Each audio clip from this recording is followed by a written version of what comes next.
Okay, round two. Name something that's not boring. A laundry? Ooh, a book club. Computer solitaire, huh? Ah, oh, sorry, we were looking for Chumba Casino. That's right, ChumbaCasino.com has over 100 casino-style games. Join today and play for free for your chance to redeem some serious prizes. ChumbaCasino.com. No purchase necessary. Void where prohibited by law. 18+. Terms and conditions apply. See website for details.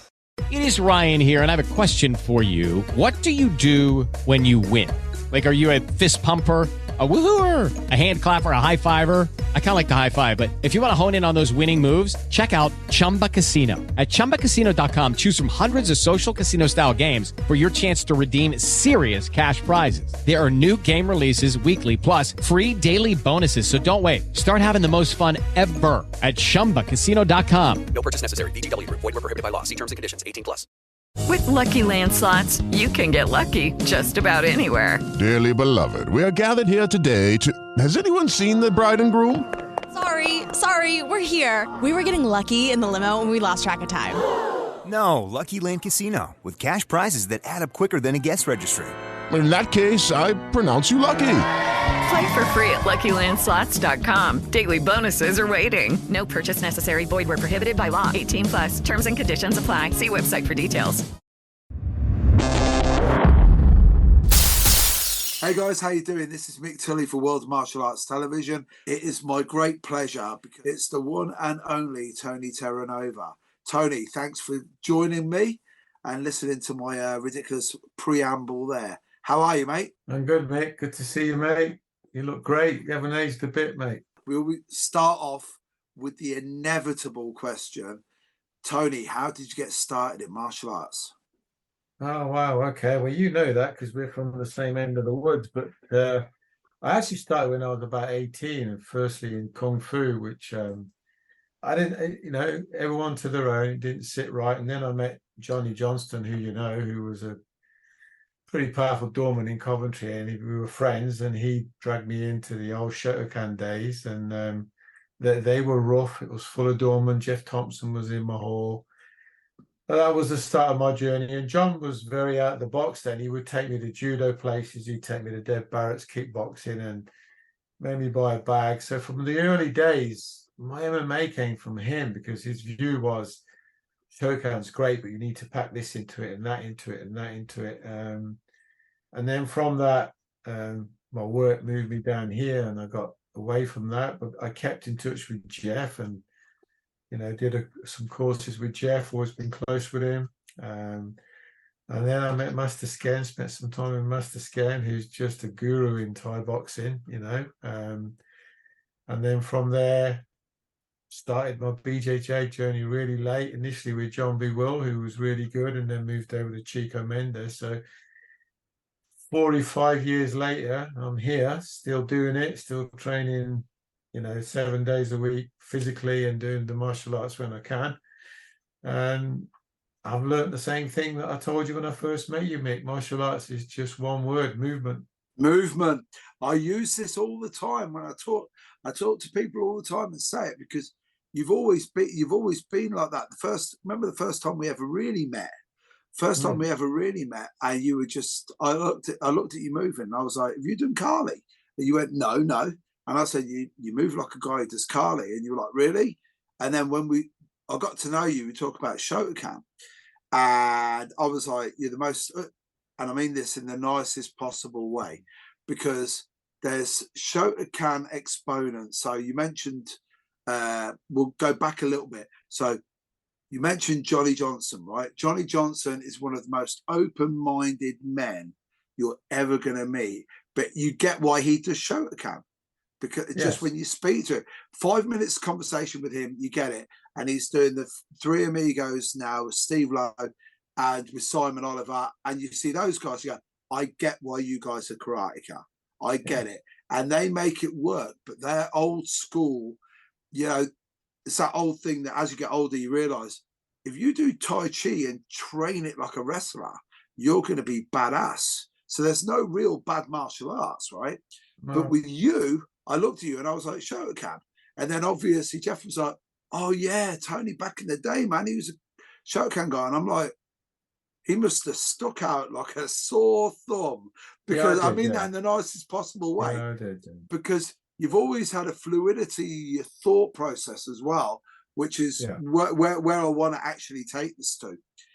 Yeah. Where when we first started talking about martial arts, you were one of the first guys to speak to me about martial arts it used to be a bit woo-woo, you know, where guys were talking about spirituality. And me personally, I used to look at some of these guys and think they were Jim Jones in a gi. You know what I mean? Because they were talking about spirituality, but they weren't living that life.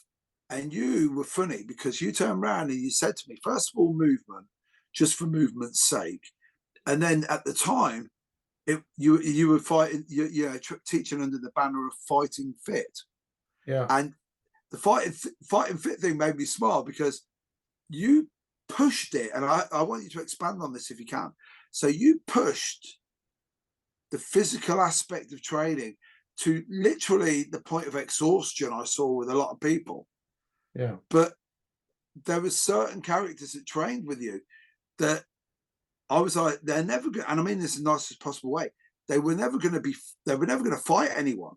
That it was more a spirituality and more of a, I'm trying to think, maybe more of an epiphany type end goal than just getting good at martial arts. Was that what you were aiming for? Well, everyone's very unique. There are 7.2 billion people in this planet, and the only thing that we've got in common is that we're all flawed and we're all going to die. Everything else is different. We are so unique. So we're all going to take a dirt nap. Everyone seems to forget that, you know. But our uniqueness then needs to be stripped down for martial arts as to same parallel to life. It's like, you know, no, you've got to know who you are, what you're made of, and what you're like when you're pushed in life and in martial arts. So when you do a martial art, martial being the combat side, building character, you need to be hardy. You need to be honest and hold your feet to the fire and say, you know what, I've got no gas tank. I get slapped, I get hurt. I've got no conditioning, no body armor. And then the art is the efficacy of how you move, and the art of living with others. So for me, the martial art was really going back to thousands of years. It's like now when I teach jiu-jitsu, BJJ, mine is combat jiu-jitsu. When I teach BJJ, they've got to know how to take a kick and a punch and take you down and set you up with a kick and a punch. And also they got to understand what it's like to be seriously mauled by somebody bigger, put under pressure, so that you improvise, adapt, and overcome, because you'll never do things exactly like a technique. So for me, the martial journey has always been one of, who am I? And I was a guy who's always had a free mind, who believed in optimizing my own skeletal size. I'm not a big guy, as you know, I'm still the same weight now as I have been for 30 years. I've kept that. And I wanted to find out how hard I could push myself physically to then bring the optimum side of my technique, and in my early days I competed every year at Crystal Palace. John knows that, and in the Open Stars. And as I got older, I didn't. My responsibilities with Jenny's took over. But for me, the physical side, the martial and the physical side and the spiritual side, they're all integrated into one.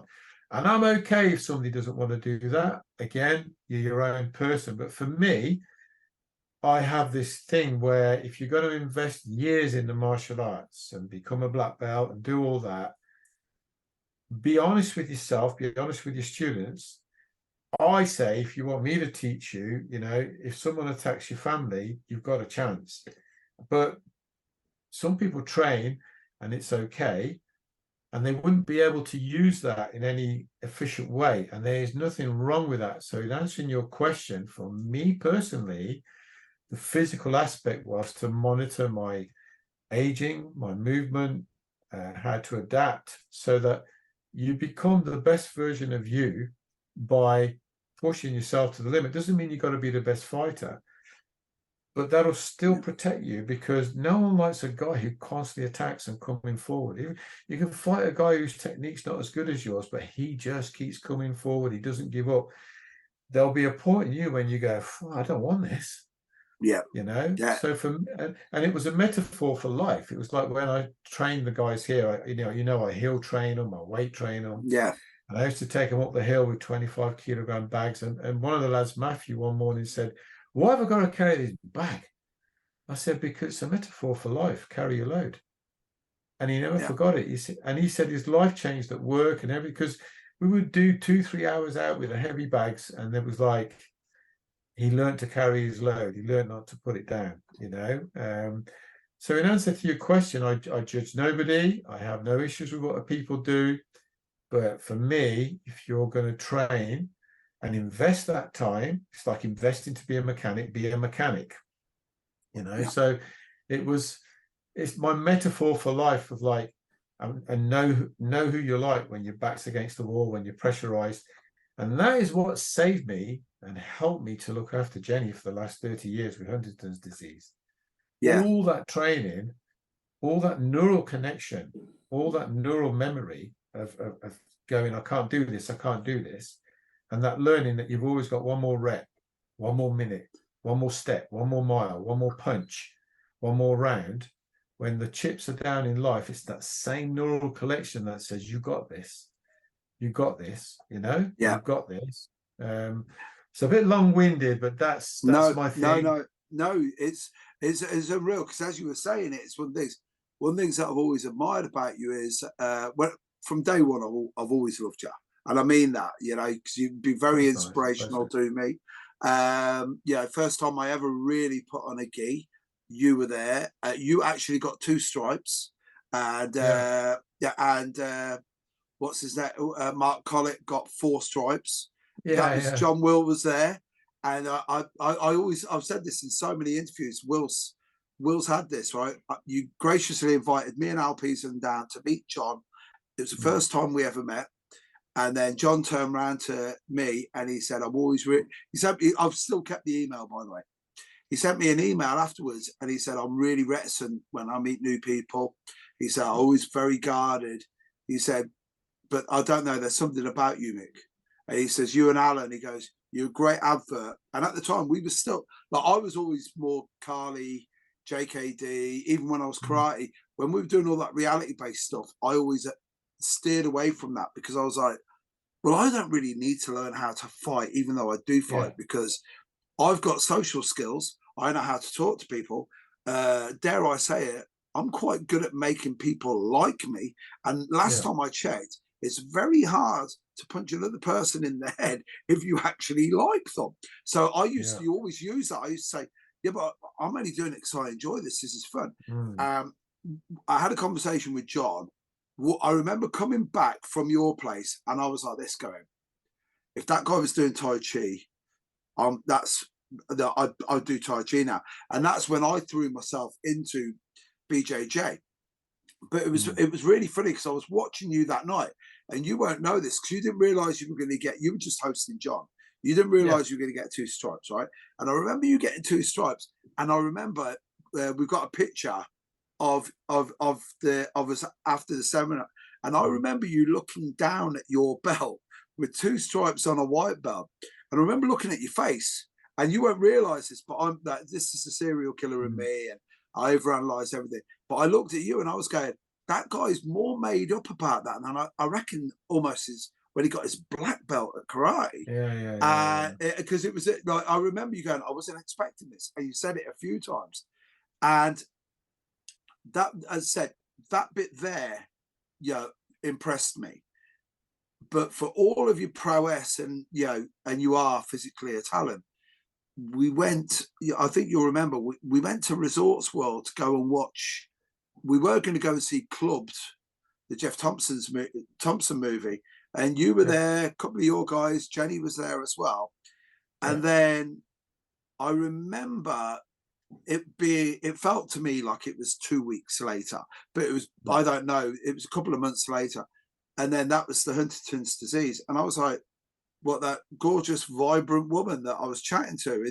And then I remember you've been, like, you haven't put your work life out there on social media, but you've chronicled this journey that you've been doing with it, right? And this is the bit that I'm going to say, and it's going to sound really cliche when I say it. For everything you've done, dead impressive. But the way that you gave up work, the sacrifice that you've done, the way that you've, instead of seeing it as this burden, you've looked at it and go, no, this is just a new normal. And I've really been inspired the way that you've done it, and then still managed to do everything else. So I've often thought about this when I see people crying about, oh, I can't progress in jiu-jitsu, you've got to invest. And I'm thinking, you need to look at Tony Terranova's life, because I marvel at how you're able to get the time to be able to do this, right? So can you explain to, for the guys who are listening, first of all, Jenny's conditioning, and then this is, I don't want to steal the thunder here, but how long she's had it, and then what they usually say the prognosis is. So if you can go from there, please. Her mom died of it, and I was last man standing for her mom. It wasn't very good, but a lot of lessons learned. As you know, pain is your best teacher. Jenny went and tested in 1995. We went down because the genetic test came because she wanted another kid, and we weren't going to have a kid if she had it. Got two already. And I remember it like now. I do this at my motivational talks. I remember sitting in the room, she's clutching my hand, and the geneticist came in and the nurse, and he started talking, and I said, this is the start of my journey, mate. You need to know the start. And I said, Doc, just say it, because I got this. There's no one else going to get it but me. Please, I understand your duty. And he said, I'm sorry, it's bad news. And I've never heard a woman scream that high. And she gripped my hand, and I remember it like now. There was this, like, 2 rows in front of me. One was I could crumple into a puddle and cry, and the other one was I could grab the courage that was on offer. And I had a split second to decide, and I took the courage, but it was like a Rambo knife going through my chest. I could barely breathe. But I knew then, with all my training about breathing and visualization, small goal setting, self-talk, and I brought it all into play, and I took my emotions, I put them in a box, and I metaphorically imagined that box going into the bottom of the ocean. I learned from mentors a long time ago, a man who can put his emotions away when the shit hits the fan is a dangerous guy. And I said, I'm taking it home now. And it started from there. And that was the point. I said to myself, if I take quitting off the table, I'm on a roll. That's all I got to do. Because whether I quit or carry on, fucking pain's the same. So, and this is my queen, man. This is so devastating. It's not about me. So then I intelligently put a plan together. She's supposed to live 10 years. She's in her 29th year now. And I've asked, I've had very top medical people asking me to write a book about this, which I will one day. All the modalities I've done, which are 90% not medical, they're just exploration of so many things. I could literally have a podcast for 8 hours on the health modalities I do with Jen, which I apply to myself because I'm the guinea pig. And then I intelligently feathered myself into things like, I had a high job, Mick. I traveled all over the world in the oil power. I know. Gas. Well, I dealt with billionaires. I mean, I was, I'm just another stumblebum, but I'm like, no, I was up there, Yeah, you were. So what I did is I knew, I don't know if you're aware of the astronaut syndrome. The astronaut syndrome is when they first put the guys into space, every time they came back down, they were like suicidal. And they asked one of the astronauts, I can't remember who it was, and they said, why are you suicidal? He said, 24 hours ago, I was steaming down in a capsule, burning up, and I could do this with my thumb and not see the earth. And then the next day I'm at home, and my missus wants me to go buy fucking bog rolls and Kellogg's cornflakes and shit like that. And he said, it killed me. So I knew the astronaut syndrome. So what I did is I cut my work down. I feathered it slowly as Jenny became ill and let the two things grade in like this to the point now where I could work from home and my partner do the traveling. I still work now because healthcare is expensive. So I work still in the engineering world, but modern technology has helped me. So in answer to your question, the biggest thing for her has been love. There's nothing more powerful than that. And also, like I was saying to Will earlier, I treat the patient, not the illness, which is what Patch Adams says in his film. I treat her, and every time I think it's hard, I go, no, she's having it hard. It's like when we did the 1,000-mile bike ride in 3 days with no sleep. I was 62, the guys were in the 20s and 30s, and I was asked, what's the hardest thing about this? And they were all expecting all this deep thing. I said, I've got an arse like a punch lasagna. The rest of it's all right, Yeah. But all I did on the bike ride, I put pictures of Jenny all over my bike. And every time it got hard, I looked at them. And one of my young riders was with me, and he would say to me, she's having it hard, not us on this hill. And I'd go, you're right, Mark, you're right. And I'd push on and I'd push on. And I did 3,500 training miles for that ride, most of it on my own because we all worked different hours. And 10 days before the ride, I hardly had any sleep. She was poorly. And they said, and my daughter said, should I tell the others you've had no sleep? I said, no, it's fine. So in answer to your question, how have you done it? I've done it because I wanted to do it. And I've done it because I took quitting off the table. And I've done it because we're men, Mick. We're men. Yeah. Men are honourable. We're men. We're men. And I know in today's world, no one likes a warrior till the enemy's at the gate, Mick. But we're men. Well, you just said something there. Like first of all, it's the classic meme and T-shirt now. Failure is not an option. I have the same thing. So no, I can't fail. Why not? Because I've been a loser and it sucks. I don't want to do that. And the toxic masculinity thing that you just touched on there, that's the one that's made me smile, because I'd like your thoughts on this for the simple reason that, you're a badass in karate, you're a badass in jiu-jitsu, you're a badass in martial arts, right? But the compassionate side of you has outshone everything else. And that's not just because she's your wife. It's because, as you were saying, this is all working towards being able to pay it forward, right? And the thing that I'd like your thoughts on is, I've said before, everyone talks about toxic masculinity, but 3:30 in the morning and you hear that front door being broken into, you don't want some guy with a man bun and a frappuccino in his hand. You want someone like me. You want a fucking savage who's prepared to bite someone's face off. And then they go, oh yeah, but now we put you back in the box. And you go, it doesn't work like that. I have to walk around. And the Don Drager line years ago, where it's like, when you're that highly trained, the world's safer with you in it because you're not a savage, right? I believe that, but I'd like your thoughts on this, because you're one of the OGs of Brazilian Jiu-Jitsu, right? Yeah, I count myself as sort of one, where we came through, and nowadays everyone wants to do Jiu-Jitsu, right?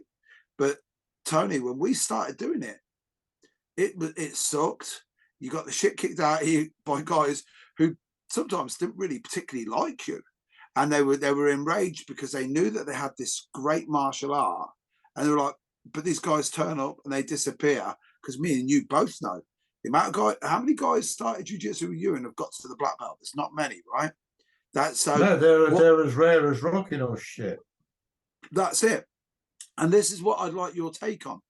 Why do you think that Brazilian jiu-jitsu is now become such a touchstone for so many people, not just men, women as well? Because I know you've always been a fan of embracing the inner savage. You were one of the first people that I ever talked to about Stoicism who got it. And I was like, I thought I was the only person who read that. But you've always been one of those caveman training guys. And do you think that people have just caught up with it now? Or do you think it's something that we need in today's society, because we've been a little bit softened up, been a bit emasculated? It's that classic line Tyson said, the problem with the world nowadays is people get away with saying shit and they don't get held accountable for it after. I hope I'm not answering the question for you, but I just like for you to expand on that if possible. Well, first of all, I'm a contrast. I'm a storyboard of contrasts in everything I do. I'm a contrast because I embody the Zen way of the middle road. And the middle road isn't the middle line. It's going round and round and round and round. And I'm like that about my work, about my martial arts, about taking care of Jenny and everything that I do. So I have a very open mind, but I don't get too attached to anything. It's kind of fluid. So in answer to your masculinity, when I was in Coventry, like in my 20s, I've got friends that will attest now. They see me running out in the road with a backpack with a brick in each hand because I had no money for my grip, with a rope so I could work on the trees. The stuff that's out there now, and I've been doing it for 30, 40 years. I'm just not very good on media putting it out there, you know. And I've done the training, the periodization. I mean, like now I train 7 days a week. I'll often get up in the morning. I'll do a 700 rep routine, body weight and bands in 20 minutes. It's efficacy. It's like Wayne Dwyer said, you squeeze an orange juice, you get orange juice out of it. You're not going to get apple juice. So when you get squeezed, you find out what's in you. Yeah. You know, and you've got to be honest with yourself. You've got to hold your feet to the fire and say, I'm a bum at the moment. I'm a bum. I suck, you know. So in answer to your masculinity question is, first of all, remember I'm Sicilian. I came here when I was 8, so I had a lot of scraps at school. I was never bullied, because to be bullied, you have to be a victim. The bonus I had was I didn't know what you were saying. I couldn't speak the language. So I didn't give a shit. It was just, let's bang, baby, let's do it. Okay. Yeah. Really got expelled loads of times. So that initial fight came from that. But in the Sicilian culture, and you are how you're brought up, the man is the man of the family. You take care of your queen and you take care of your kids. You might be, you might have a bit, you might be alpha male, but you're still compassionate and loving, and and you look up to women as well. Here's the irony: we look up to women because women are queens. They're creators of everything. They surpass men in many ways. So you've got this guy like me who is, I'd say more sigma than alpha male. But the bottom line is, I think as a man, you have to work the attributes you've been given as a man, which is like, there's a reason why guys stay on the ship when the ship sinks. Women and children first. And that's not being condescending to women, because I can speak from a point of view. For someone to argue with me, I go, hang on a minute, I do my wife's personal care. I've done the shopping, the cleaning, the ironing, everything for years. So how can I be an alpha male? So you've got to be that guy who can be gentle as well. But it was like Jordan Peterson said, you actually need to be the most savage version of yourself and control it. Then you're a peaceful guy. If you are a guy who can't create damage, you're not peaceful, you're harmless. You choose to be peaceful. And that's difference. Okay. We're all different, so we can't all be the same, And so for me, training, like my jiu-jitsu, like I have all these tattoos on me, and they're all in a diary, and they're all for a reason. I can only give them to myself when I reach a point, and I can only have them when I've achieved it, and they all have meaning. All my tattoos have meaning. On one hand, I've got I'm all fatty, lover of fate. I decided to do that after Jenny advanced after 20 years. On the other one, I've got Veni Vidi Vinci, which means he came, he saw, he conquered. Conquered, yeah. Which is HD. I have the unilome on my ankle, which Jenny bought me this when I was 40, a year after a test, which is this is the rune. And then I had a unilome, which is like the unilome is basically the struggle of life from your mum's womb back to eternity, yeah? And I had that put on my leg when I went to do the bike ride, because that would be the struggle. So my life is a contrast where I'm very gentle, very loving, very caring, very compassionate. I do a lot of mentoring, because I think also, coming back to your earlier question about why do you do what you do, I think our story might help somebody navigate themselves out of hell, Mick, because I don't think you can help someone who's drowning unless you swam in the same waters they're drowning in, Mick. And maybe my story is going to help somebody get through theirs, So that's kind of a real short answer. And there are bad times and there are good times, and there are times when you fuck up, but you get back up. You've hit the nail on the head. It's like Chris Rock's got this great bit in his act where he turns around about, the sacrifices that a father makes. and he was talking about the sacrifices that a father makes, and he said you get to this point where you've got a son, and he's talking about the whole interaction between simians, where a chimpanzee, once the chimpanzee becomes of age, a male chimpanzee, he's got to go. He's got to set up his own troop because they will go to war with each other. And he said, and if people don't believe that, it's like, you have a 17, 18-year-old son and you come home for dinner one day and he's had the big piece of chicken. He said, the whole place will go up in the air and they'll start fighting each other. And he said, because guess what? You pay all the bills. You've put your dreams on hold. You make sure you're there for every school recital. You're there for every open evening. And he goes, and the only thing that you ask for is the big piece of chicken on a Sunday dinner. And he said, and guess what? That kid hasn't earned the big piece of chicken yet. And the way he says it is really, really impressive. But it goes back to what you were saying about the contrast thing, because so many people are lost now, and there's so many contrasting messages being sent out. You said two things there about the alpha and the sigma male. And every now and again, I wind up a mate of mine, I call him a beta male. And he says, well, what are you? And I tell him that I'm a Ronin. And if you speak to my wife will go, yes, that's you, Mick. You're a masterless samurai, yada, yada, yada. Because I keep telling her that's what I am, right? But the thing, these labels at the moment, they're very interesting, because I'm going to use you as an example.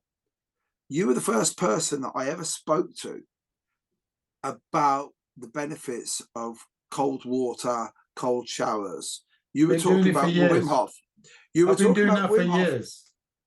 I think it's 22 years ago we had that conversation.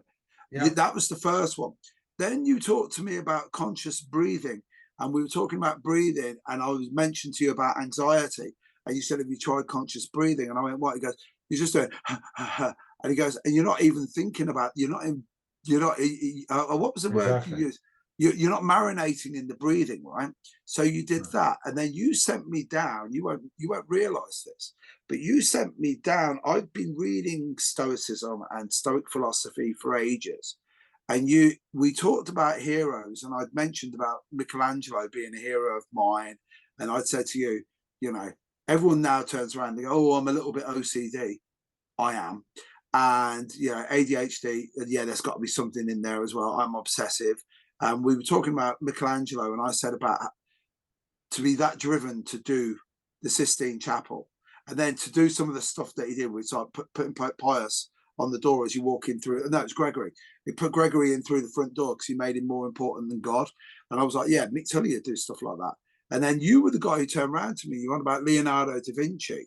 I remember you turned around, you said he was reputed to be the strongest man in Italy of that age. Yes, yes. I remember you telling me that, and that's got to be 20 years ago. Got to be. Yeah. So you were way ahead of the curve on that. So this is leading back to my question. Michelangelo was a fit guy. He did all the fitness stuff. He was one of the fittest guys. He invented the ladder, the submarine, the diving suit. He invented the tank. He invented so many things. He barely slept. He would take naps every 15 minutes. There's a book called Learn to Think Like Leonardo da Vinci. He's the first guy that invented mind mapping. Buzan then took it on. My mind mapping started with him. I mind mapped from the first day I got his stuff. And and in question about Stoicism. Stoicism to me is one line, Mick, and it's this. The analogy they use is, imagine you've wrestled all your life or done something all your life in a heavy sport, but never ever competed at all, whether it's karate, boxing, whatever, or any sport. You'll never know how good you were. You'll go to your grave. So taking adversity is a way of knowing how good you are and how you grow. And the more you can handle, the more you become. The more you become, the more you can do, the more you can be, the more you can give, and the more you can handle. And it goes on and on and on and on. It's like when Chico gave me my brown belt, I was broken. I'd really hurt myself. Jenny was poorly. Things were hard. And when you get these belts, they all want to beat you up, And I said, Chico, I'm not ready for this, man. And he calls me Godfather. He said, Godfather, this will tell me if you're going to be a black belt. Just put it on. Yeah. And I went home and I said to myself, how can I make sure I don't quit this? Because jiu-jitsu is a full-on arduous sport. It's you can't fake it. You can't fake it. And when someone's got full side pressure control on you, unless you understand how to breathe, how to control your mind, how to frame up, how to gently move, improve 1%, you will spaz out. You will tap. Yeah. And you'll lose faith. So I went home and I looked at my tattoos and I thought, you know what? I'm going to do this now, not then. So I went and got myself a Brazilian Jiu-Jitsu tattoo on my chest, which is Brazilian Jiu-Jitsu, which I was going to do when I got my black belt, like I did my Shotokan on here. Right. And I put it on I put it on early before my black belt. And then I said to myself, you can't quit now, bitch, because you got the tattoo. Got to grow into it now. And then I gave me my black belt. And I said, when he gave me my black, it was about 12, 13 years in. I said, I'm not ready yet, Chico. He said, I've had this conversation with you at every belt. He said, you are ready. I said, Chico, man. And he said, you are ready. He said, just grow into it. And I felt at my depth, but I put it on. And then, earlier this year, he gave me my first degree, which I was shocked about, but it took me 12, 13 years to get there, training. And in the middle of that, I'm caring for Jenny, I'm not using that as a pity party. I'm not into that. But like when you said to me, the balance about work and the family and training, I still train 7 days a week, 4 days a week, twice. I mix my modalities, and I'm efficient. I will bang out 4,000, 5,000 meters on the road in 15, 20 minutes. I'll hit a 700 rep workout, because the key is, little and often, like when people say to me, I don't know what to do to train. I said, what about this? 10 squats a day for a year. That's 3,650 squats. I know gym goers don't do that in a year. We can all do something a bit better, Mick. And what you got to look at is that life is a balance between time and energy. Mick, you have the same 24 hours every day, but you do not have the same energy every day. I'm telling you. So how you choose to use that is up to you, and how you invest in it, because investment in yourself is a priority. Absolute priority. Absolute. In order of priority, it's your health, your relationships, and then your finances. Yes. Yeah. Because money's up there with air, water, and oxygen. You can't do without it. Okay. Yeah. But you can always make more money, but you can never make more time, Mick. Coming back to the story of the journey and masculinity and lessons, and you've got a memory like an elephant, remembering everything I've told you. Even I couldn't remember it, It led me, led by one of my daughters and friends, to say, you need to be mentoring people. So in lockdown, it was bad. I lost my mum and dad within a few months. Mark lost his mum and dad within 12 hours. Lost my dog, everything. But during that moment, unbeknown to many, I was helping a lot of people in the background who were in very dark moments. And it was from that they said, you got to do this, mentor people. So now, I've only just launched it now, is my mentoring website. And the idea of that is that experience is the coin of the realm. Experience is the only knowledge that truly endures, which is what you're talking about. Yeah. And the other thing is, Mick, like the German proverb, too old, too soon, too wise, too late. Exactly. So all those lessons coming back to this blueberry pie, which is my life, my own ingredients that you talk about, is I've thrown all that in, and I'm using that now, saying to anyone who wants to get involved, I can group mentor, single mentor, and all I'm doing is using stuff I've road tested. Tested. Do you understand what I mean?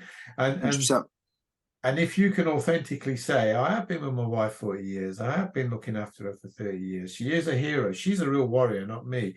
I have kept training, I've done my best, I've been a bum, I've screwed up, but I have done stuff.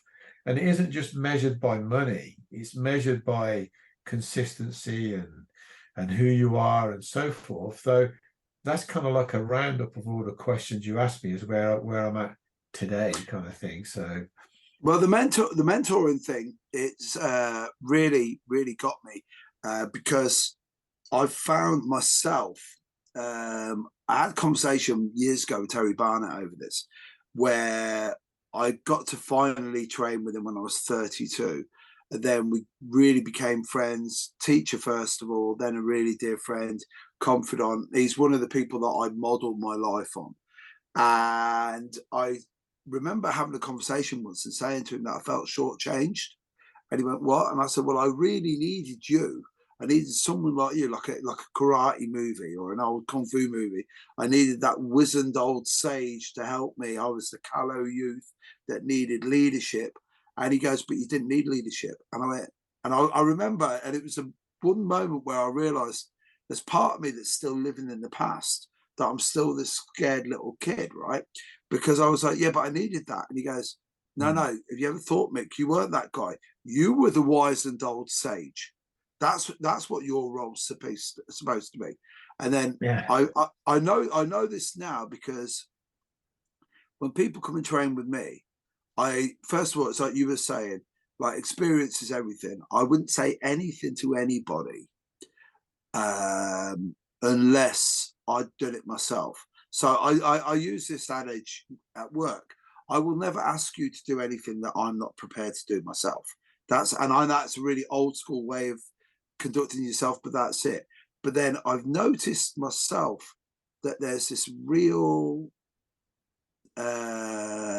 there's a vacuum, and I truly believe it's the fact that there's the lack of positive male role models, not in a preachy way, because I've thought this out. So you don't need a father figure. Yeah, if you're lucky enough, you have a good dad. If you don't have a good dad, do you know what happens? If you've got a good mum, by the time you're 16, you never needed that dad either. What you needed was the older brother who had made the mistakes recently enough to remember how painful they were, but has maybe 5 years experience to be able to turn around and say, don't do that, mate. You just hit the nail on the head with something big there. If you read a book called The Spiritual Ways of the Ninja Warriors by a guy called Ross Haven, he's a shaman, and he talks about how they had circles of life, 0 to 7, 7 to 14, 14 to all the way through to sage, and each one's got a title. You're a warrior and a sage. And this information came down the line mentorally, okay, not psychotherapy and all that. And where we are now, Mick, you just hit a very important point. This is my humble view. There is a thirst for knowledge now like never before. Yeah. But it's like everyone's like drowning in information and starving for knowledge, because the information out there is amazing. It weren't out there in yours and my day. But you still need a mentor to salami slice it all down for you and say, let's have a look at where you are, who you are, where you want to go. And you can take a page out of that book, a page out of that book, a page out of that book. This is how you make your book. Don't, like Mother Nature is your teacher. In the morning, if you look out your window and there's a nice sparrow on your fence, he doesn't go, I can't wait to get on Instagram. I want to be a fucking eagle today. He don't give a shit. He wants to be the best sparrow. So Mother Nature is the thing, I'm not being a prat saying that, but I'm just saying, Mick, so mentoring is, you're right, mentors are not there now. And mentors are people who are not perfect, who are flawed, who've been through the grind, who are bruised, who are scarred, who've done it wrong, who will coach you from a point of love and authenticity in what you're trying to find. And you might end up with 4 or 5 mentors for different things. One's a financial mentor. I like to think myself as, a mentor who is generic, who says, look, how do you want to find your balance, your wheel of life? Because life is a set of spokes, finance, career, emotions, hobbies, relationships, money. And, trying to find that balance is the hardest thing. And there's so much noise out there, Mick, that if you're not experienced, you can be hypnotized. But if you are experienced, you won't be, Yeah, well, it's funny because I've thought about this long and hard, right? So in my hand here, I have access to everything that's ever been written. So anything that's ever been thought and has been written and put down, literally everything is in there. So and the smartphone, you've got the lot, and we've got one of the dumbest generations coming through, and it's not their fault that they're dumb. I think it's the fact that the immediacy of the information has made it valueless in some ways. Because it's there on the tap. You know yourself. You just came out with a great line. Do you remember years ago, if you wanted to watch like some esoteric kung fu movie, you had to go and get a mate of it who maybe had Super 8. That's before VHS. Then you had the VHS, and then you would watch it over and over and over again. But because it's on YouTube, I'll watch it once and forget it. You don't marinate in it. You don't study it, and it's just it's like I look at especially so many young guys coming through, and I've done it like in my plastering business, I've done it in martial arts, and I've only had a couple of failures. 9 times out of 10, they've always come through, and they always say, "Why are you helping me out?" And I went, "Because it's the right thing to do." But what's in it? What's in it for you? And I went, "It's the right thing to do." And they went, "What do you mean?" I went, "Well, the thing is, because I'm I like being a bit of a pontificating individual. I always like to be right as well. And I always like to be able to have the moral high ground. And to do all of that, Tony, you got to make sure that all your ducks are in a row, because otherwise, why are you? You're just a hypocrite." And it's that other thing as well, is I truly believe in those tropes that they used to have. You know, you're a martial artist, right? Okay, do you conduct yourself in the same way? Yeah, right. Okay, so you're going easy on, go easy on. As a coach, you have a responsibility to be who you say you are. Yeah. You as a coach, and responsibility means that you have to be able to respond, responsible. You're able to respond to the needs of people that you want to coach. You know. And that's very, very important, because in the old days we had dumb phones and smart people, because you had to think, because you had a crap phone, you know. So things have changed round, but technology has to advance. You have to embrace it. Spirituality means you have to be of this world, Mick. You can't fight change. You have to embrace it, be of it, and use it to your advantage. You can use smartphones and social media. It's amazing. But if you use it wrong, it will damage you. And Mick, you know this. There are times in our life when we're all fucked, and you need somebody to jump in the middle of your curse. It's like your curse me. Yeah. And that's what we do. You go, you know what? I'll jump in your curse, man. And it's like what you said. There's nothing in it for me. You know, that's at the moment, no one realizes the most powerful radio station is WIFM. What's in it for me? And you just said it now. Really? Well, in my opinion, because a lot of people now, not everybody, because you can't be general, but the art of giving is a little bit not, as heavy as it should be. If you've been blessed, then you should give more. I read something the other day, I forget what I read it. He said, if you've been blessed, build a longer table, not a higher fence. It's funny, because I was trying to explain this.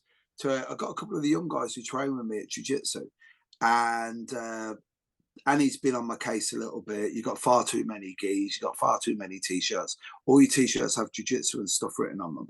So what I did was I started going through them, the ones I could give away, and I started looking at them. But what I was doing, I was giving away the ones that I didn't particularly like, the ones that I didn't wear for a while. And then I said, well, am I really giving them away, right? Or is this who's doing who the favor here?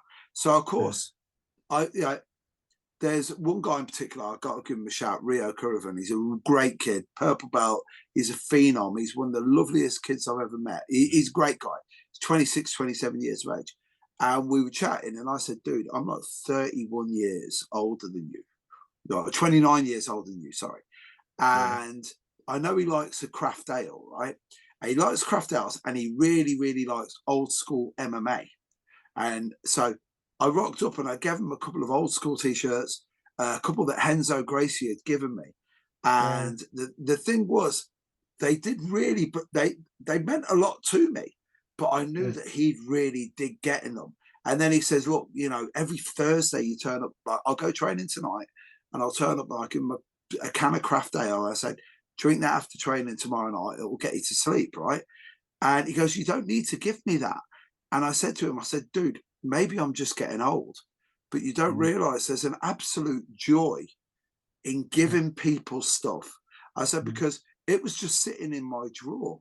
And again, I know it sounds really Buddhist, but it's that whole thing of like, you don't own the car owns you. That possession owns you. Like, let it go. And it was. Yeah, well, you don't want to let your possessions possess you, Mick. That's the point. Yeah. Oh, that's the thing. And like, so obviously there's a couple of other little lads that train with us. And when I say they're little, they're all like 5'8", 5'10". Well, you'll know, Tony. And I make a joke out of it because I say, look, you feisty little blue belts, right? I have to get on your good side somehow so you don't batter me. So what I'll do is I'll give them a t-shirt.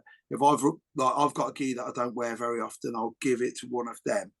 And like, you'll know this because these are as rare as rocking horse shit. Do you remember the black? Do you remember the black Gracie Barra gis back in the day? They don't make them anymore. Well, I was given one by a mate of mine, and then I managed to buy another one on eBay. So I had this one hanging up, and I couldn't let it go. And I gave it to another kid who trains with us, Remy. I gave it to him last week, and he lost his mind over it. He was going, "But dude, this is worth a couple of £100." And I went, "It's yours now." And he was like, "What?" And I said, "It's yours." And he went, "Why?" And I said, "Because I knew you'd dig it." And he went, but, and I went, "Mate." And I wind up all the young guys there because I said, "Listen, 15 years time, I'm 70, right? So you guys just got to stay in jiu-jitsu and get your black belts, because there's 28 gis in my house that I've got to go somewhere. And I've already told the wife when I check out, they're all coming down to Erdington for you guys." And they're like, "Are you worried when you die that your wife will find out how much your gis really cost me?" But my real worry in life is if my wife sells the gis for what I said I paid for them. That's the real worry. That's the real worry. But I'd like to get you. I'd like to get you back to when you're talking about your mentoring program. How much of that is because you're known as the practical philosopher, right? And the beauty of philosophy is. So guys, if you're listening to this and you're not into philosophy, you're the sort of guys who turn around to a guy on a motorbike and say, "So why do you ride a motorbike?" "I ride a motorbike because I ride a motorbike." Yeah. It's like philosophy. Why do you enjoy philosophy? The fact that I have to explain to you why I enjoy philosophy means you're never going to get it. But can you explain? I already know half of the story here, but when you first got into philosophy, and because I know you've used it to basically guide you in nearly everything, as far as I know, in your life. So when did you first start reading philosophy? Or were you like me, you just had a load of these mad thought processes, picked up a book by Marcus Aurelius and went, "Wait a minute, I've been thinking that shit since 1982. Is that you? I think for me, coming from a Sicilian background, there's something they do that we say we have a mental health pandemic. I think we have a management of mental health pandemic. It's different, right? And I also believe that a lot of the issues we have is because no one sits around the campfire anymore, shoulder to shoulder, eating and drinking, Yeah. And from my culture, it wasn't in the camp. It was a mangiare a campagna. We would eat out in the campagna is like out in the forest. So I was there till I was 6 years old, started my school there. And then coming over here, those philosophies were still carried on by my parents and uncles and aunties. So, connection is a big part. And the older people philosophize a lot. They talk about the old days. They talk about this and that and the other. And then when I met Jenny and her mom was poorly, I knew what was coming down the pipe. And I thought, man, I need to get deeper here. And when Jenny got tested, I told myself, you need to go learn now. You need to go deep immersion. So I made myself a mobile university. I traveled to Russia, China, Mexico, Japan, Toronto, Malaysia, anywhere. And I would decide what book to study on that trip, what to take out of it. I kept a journal now, which I've still got, which book I took. Like when I was in Lake Como working, I took Krishnamurti. Jenny was going through a bad phase. I was on Lake Como. I always took a training regime and a book so that while I was away, I became a mobile university, a mobile fitness guy. If I was in South Africa, I would train in different altitude. So I squeezed the juice out of my time and balance energy. I wouldn't sit on a plane and eat shit food, drink food. I used to put their food in the bowl and cut the middleman out, you know? Yeah. So like that started with Jenny being tested, and I just went into everything. You name it, I went into it, including modalities like CBD, NLP, EMDR, somatic cell therapy, symptoms, trauma treatments, everything. And like, because I'm autistic and I'm off the scale and I'm an engineer, I can absorb information and then I strip it and apply it. So it was to give myself the best chance of me surviving, because I knew my weaknesses, and making Jenny survive, that I did it. And it became a magnificent, like, kind of an obsession type thing, you know?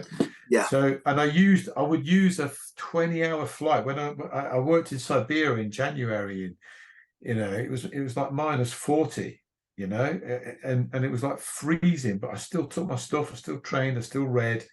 And I did that over decades, and every little bit added up. Like when I was in Lake Como, I was training out, looking at Lake Como, and I appreciated the magnificence. But I'd had a call from Jenny that was really dark. And I opened up Krishnamurti's book, and someone asked him in an audience, "Why are you always okay?" And he said, "Because I'm all right with whatever happens." Bang. That done it for me, that trip.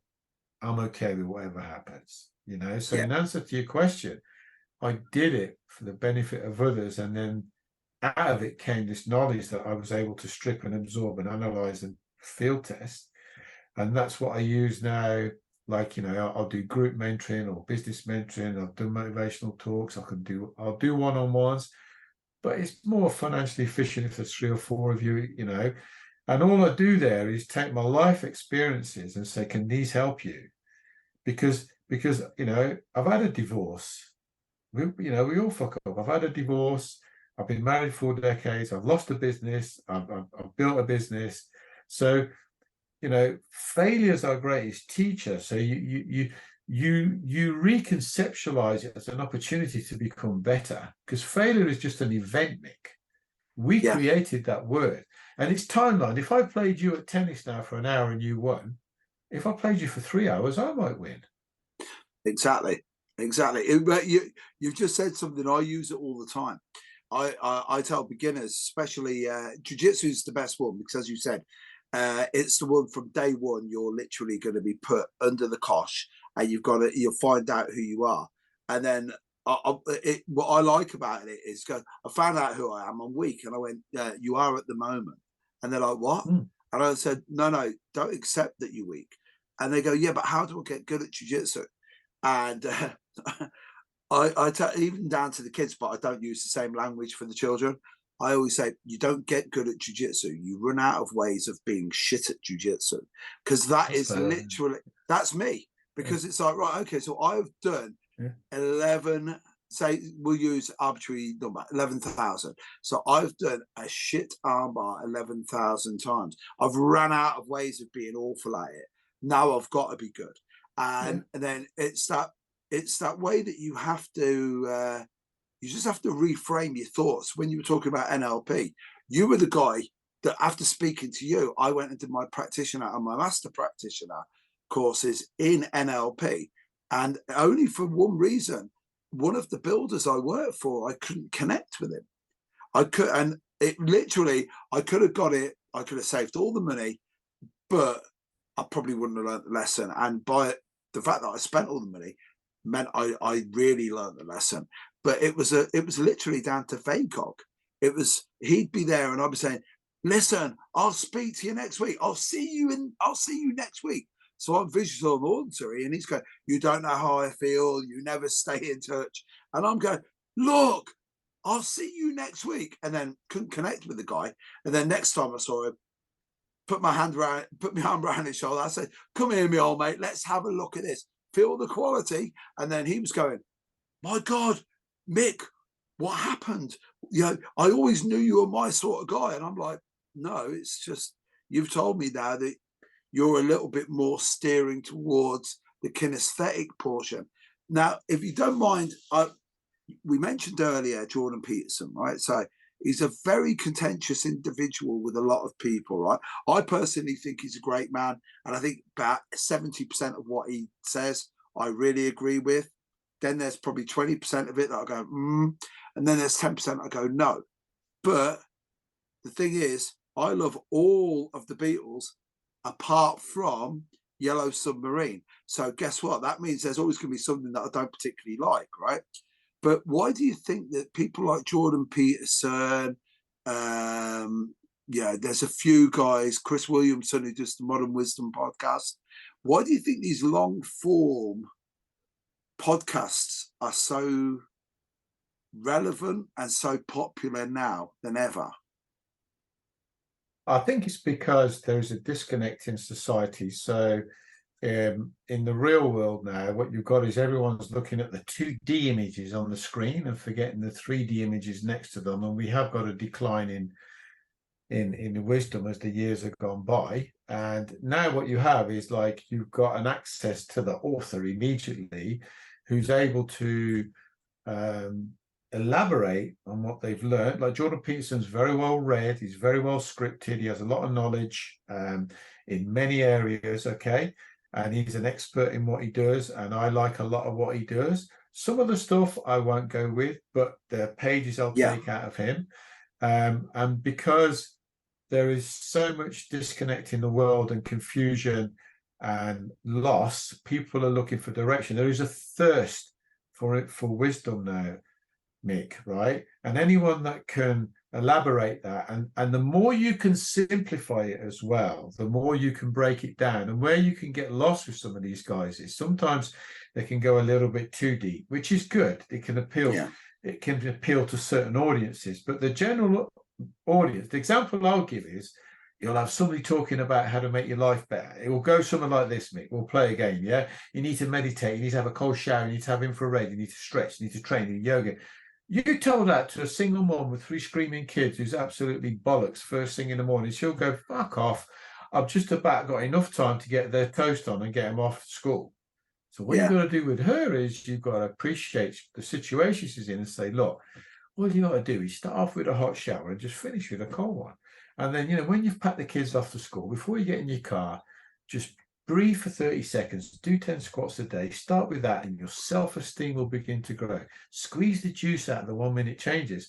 And there's a bigger audience that wants the great information they've got, but it's difficult to take. And sometimes because of that, they can get lost a little bit. Like, I love all these podcasters. I think they're all amazing, But where I come at it is how can you simplify it for the general audience? Like Jordan Peterson's got some great messages out there, like carry your cross, carry your burden. He's absolutely right, okay? But for some people, that has to start slowly because it will kill them, Mick. It will kill them because they're not used to it or there's too much, So in answer to your question, if you understand what they're saying, like Huberman's amazing. Huberman's one of my heroes. Love him. Yeah. Right? Yeah. But if you look deep in his messages, he's basically saying to you, in all these messages, there's what I call, in engineering, we have a scatter graph. So if I've got to break this oil into different hydrocarbons, depending where my oil comes from, I have to break it at a different pressure and temperature. But then I'll do these graphs that will cross over and go, the mean average is this and this.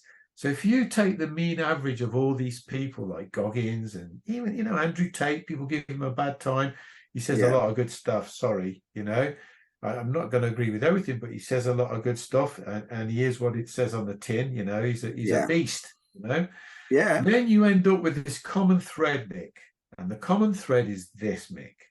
Slow down. Cool your jets. We're all going to take a dirt nap. Drink more water. Watch your food. Metacognition. Be aware of your awareness. Imagine that you're watching yourself on a movie. You coming in, watching yourself on a movie, third-party disassociation. Yeah. Right? Move a little bit. Embrace the joy of movement. Right? Reassess your life. Don't punish yourself. Be honest with yourself. Start slow. Start from where you are. Do not compare yourself with anybody else. Keep it simple. Create your own peaceful garden. You've got your own ecosystem. You have your own ecosystem, Mick, how you operate. You have a cup of coffee at a certain time, a dump at a certain time, you have a shower at a certain time. Someone starts messing with your operating system, you ain't going to make it. It's like the ecosystem in the Antarctic or the desert or in Mongolia, because I've worked everywhere, everything's different. We all have our ecosystems. So what you got to do is look at your ecosystem and say, how do I work within this? Because some of the stuff that the people are saying isn't going to work for your ecosystem. Like me, I'm not a money chaser, right? Yeah. So I like to be balanced. I like David Goggins because he doesn't. I mean, like Khabib is my hero because he leaves a legacy, not money. And like David Goggins, way look up to him massively. But I couldn't do what David does because I've got all these commitments. But he's not telling me to. That's what people don't realize. What David's saying is, look, just take an example from me. Even Tate says, look, I need 40, Lamborghinis to keep me happy. But if you're content, that's cool. So what you've got to understand is that these people are giving you valid information. Don't judge them. Don't be divided. Take what you need to suit you, to Michaelize it, if you like, because your name is Michael, and create your own peaceful guidance. So you could be the happiest guy in the world who flips burgers because you've got a clean flat, you dress nice, you read good stuff, you're not interested, people want to be around you. I'm going on a bit now, Mick, but that's no. Hey, the way you see, just as he's saying, it was two things that resonated with me immediately. First of all, you just basically turn around. I wasn't a fan of Bruce Lee's, right? Yeah, when growing up as a kid, not really. Mr. Miyagi was the reason I got into martial arts, right? Because he got Ralph Macchio laid. So the thing is, I looked at that and I go, come on, Mr. Miyagi's the dude, right? But Bruce came out with that great line where he said, absorb what is useful, reject what is useless, and add what is specifically your own. But what people don't, what Bruce, that's the quote that everyone trots out. But the real quote is, absorb what is useful, reject what is useless, do your own research. Yeah. So that was the world, because it was like, and then add what is specifically your own. And it was really funny because, as you mentioned like Huberman, right? And Huberman came out with this great line. First of all, he was talking about why he always covers up his tattoos. And he said, because it's the information, not me. And just having my tattoos on show might make one person focus more on my arms than what I'm telling them. So that's it. So first of all, some people might look at that and go, he's just being like self-effacing. I look at that and I think, no, this is a guy who realizes that the message is more important than the messenger. That's the first thing I thought was really cool, right? And then the second thing, as you were mentioning all these guys, years ago, me and you, again, we talked about it, right? And I used to love Tony Robbins, right? Anthony Robbins, Unleash the Giant Within. But my issue was always the same. And I had this conversation with Geoff Thompson about it. My problem with Robbins was Robbins would get you into this fervor, get you ready to go. Come on, let's do it. The firewalk, all of that. But then he didn't give you the tools to be able to get what you wanted. It's like where you were just saying there. It's like these guys can be a great inspiration. Goggins, right? That guy's an animal, but like he's prepared to run until his feet bleed. I'm not. But the thing is, Mick, for you to understand all this, you've got to throw a dog in a fight. Oh yeah, your dog in a fight, right? So it goes, right, I'm going to do this, I'm going to do that. So breaking things down, it's like martial arts when the guy starts to punch and the instructor says, you've got to do this dance. No, Master Sken taught me years ago. He said, close your eyes and jump up as high as you can 3-5 times. And the first time you don't fall and you land with your feet perfect, that's your fighting stance. Wow. That's impressive. Yeah.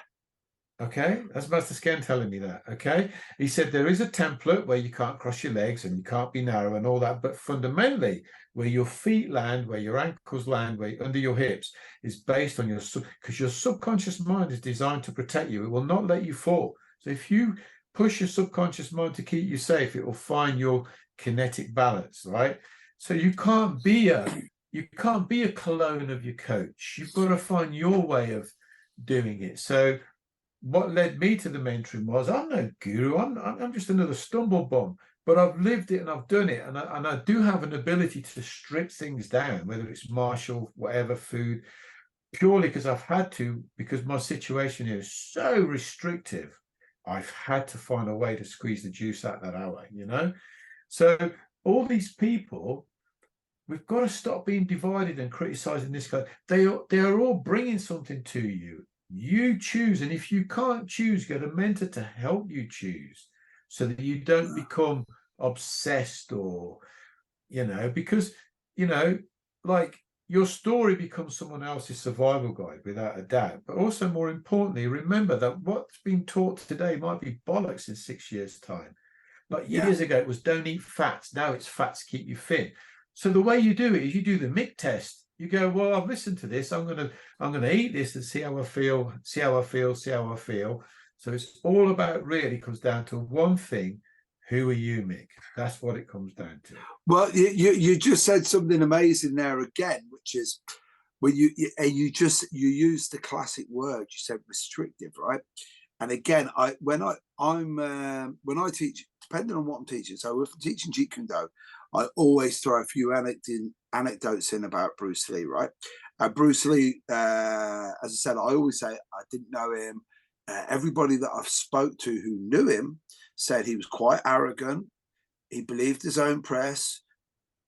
From what I heard, he was quite a bit of a bully if you trained with him. He was like very dogmatic approach. You train with me, because he was all about, you know, liberate yourself. What was to free yourself from the classical mess, right?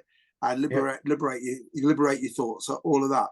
But at the same time, it was like, don't liberate on your time, mate. Come and see me. I've got all the answers. So I wasn't really like that.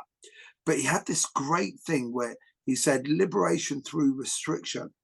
And then that was a great line. And then John Will, you know, he gave me the advice years ago, save 10% of every penny that you pay, 10% of everything you earn. Guess what?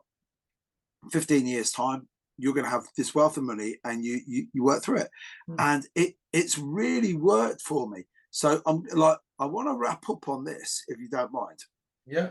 So if you were to give out literally one piece of advice, yeah, and please, I want you to expand on it as well.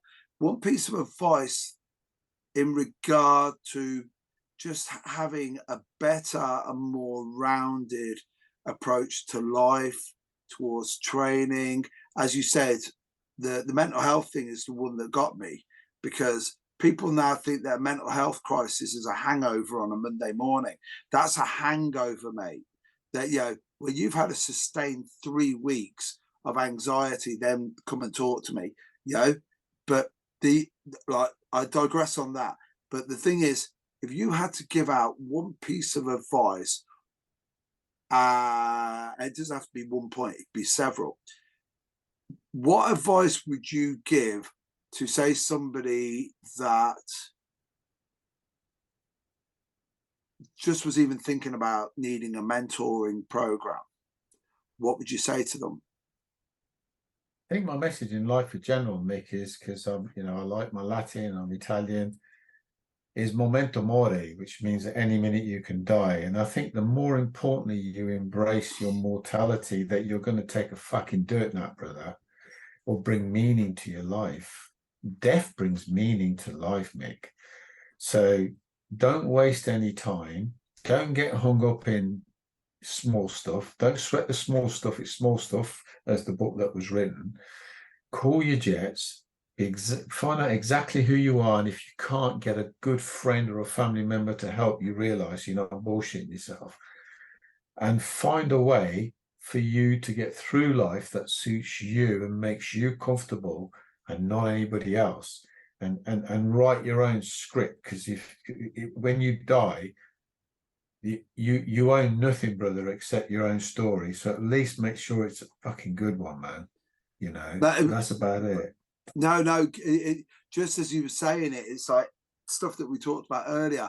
It all comes back to it. It's like, literally, we haven't talked about anything that hasn't been written down by Socrates, by Plato, by Marcus Aurelius.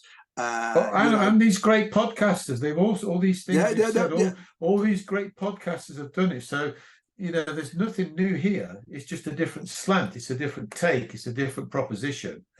credit to them. Yeah, there's nothing new under the sun, because it's like one thing that I've noticed since hitting 50 was You're Wayne a Lake. baby, 50. Wow. I'm 55 in January. But myself and Wayne Lakin were talking about this, because it hit me at 50, where I actually had to accept my mortality. And up until that point, I was a young guy. And, the acceptance and embracing the fact, it was like you say, the memento mori. I love this, because so many guys in jiu-jitsu are saying it. And I look at them and I'm like this, you don't really, really believe it yet. You haven't had that bit where, it's like when everyone says, I'm cool under pressure. Yeah. You go, you haven't been tested yet, my old mate. Right. The egg gets boiled, mate. It's like what I say, Mick, is what you do in your 20s affects your 30s. What you do in your 30s affects your 40s. What you do in your 40s affects your 50s and 50s and 60s and so on. And that's how it works. Okay. If you're the same person at 20s that you are at 50, you've done something really wrong, brother. Definitely, right? Definitely. So as you operate through those, you change. And I think that's very important to remember that. That's why I'm going to get T-shirts made for you and me that say, the older I was, the faster I get.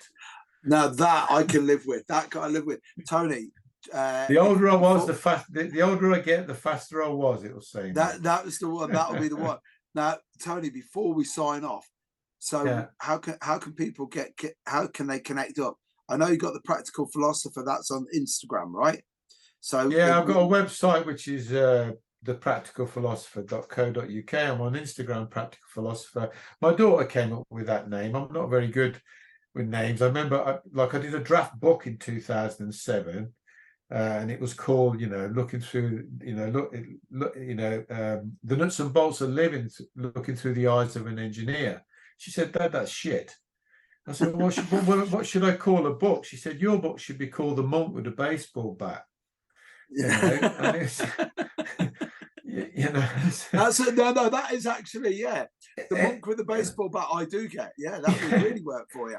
So basically, I'm the Practical Philosopher on Instagram. I'm on Facebook. There ain't many Tony Terranovas, and I've got the website which my friends helped me set up. And it's a slow burn for me. I'm patient. I take my time. I'm trying to make some meaning out of my suffering, Mick. I've had some hard times. It's cool. It's made me who I am. I'd never want any different, I would do it all over again. And it's just about passing that information on, brother. That's all. Well, all I can say is, I'll tell you now, finally, everyone else gets to find out what I found out the first day I met you. You've inspired me, literally, Tony. I mean, from day one, and in a industry that's full of charlatans, but here's the ironic thing. It was full of charlatans, but the only guys who are still hanging around now are the guys who have got the legs, because everyone else is, oh, well, that's what I used to do. And you go, oh, really? Oh, you didn't really believe it. But from day one, you've always inspired me. You were one of the reasons why I stuck at jiu-jitsu. And then and it wasn't like I was chasing you because I wanted to get the same belt as you. But I was like, if Tony can do it, I can do it. I've used you several times when I've been talking about seminars. And I mean this from the bottom of my heart, man. You inspired me from day one. You continue to inspire me. And I'm a guy who inspires people. So, that's a pretty cool thing, right? Thanks, mate. Yeah, I mean, thanks for it. I appreciate it. The only skill I've got is I don't know how to quit. That's what I'll leave you with, mate. That ditto. I'm a black belt at showing up. That's all I've got. Yeah. Thanks, all right, brother. guys. Thanks. See you. No worries. Sports Social Podcast Network. Hey guys, it is Ryan. I'm not sure if you know this about me, but I'm a bit of a fun fanatic when I can. I like to work, but I like fun too. It's a thing. And now the truth is out there. I can tell you about my favorite place to have fun. Chumba Casino. They have hundreds of social casino style games to choose from with new games released each week. You can play for free anytime, anywhere. And each day brings a new chance to collect daily bonuses. So join me in the fun. Sign up now at ChumbaCasino.com. No purchase necessary. VGW Group. Void where prohibited by law. See terms and conditions. 18+.